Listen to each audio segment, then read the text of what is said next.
This is probably the easiest and shortest part of the series. We're just adding vehicles to the drawing, but this can apply to other elements or entourage that you may want to add shadows to. All you need is to find bird's eye view images of vehicles. I have some right here. And remember to look for PNGs or images with white backgrounds, which will make your life easier. First, we're going to bring in the car to the Photoshop file.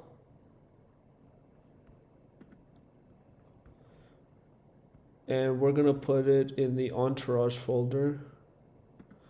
We're going to go ahead and create a new group within the entourage layer. And we're going to call it cars.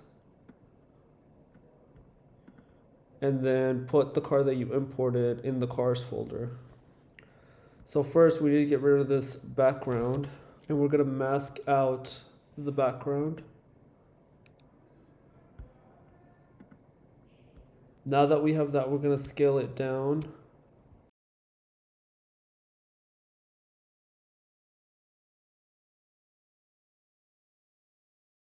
Let's bring in the other image. Remember to put it in your cars folder.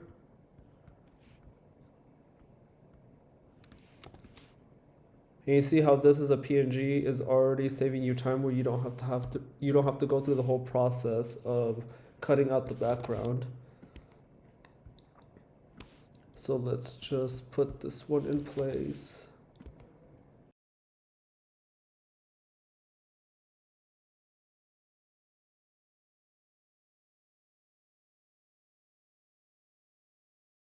And for now, you just want to populate your drawing with the vehicles.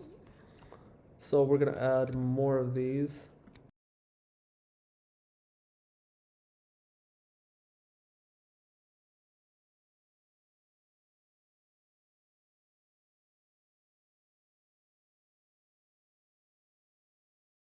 Once you're done, head over to the cars folder, this one, and double click the layer to bring up the layer styles panel.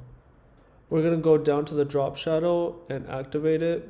Now, as you can see, this applies to all the cars within that layer.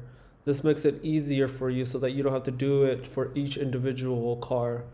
And you're going to want to match the shadow angle of the buildings or whatever source that you have to the car. And that's pretty much it for this one. I hope that helps.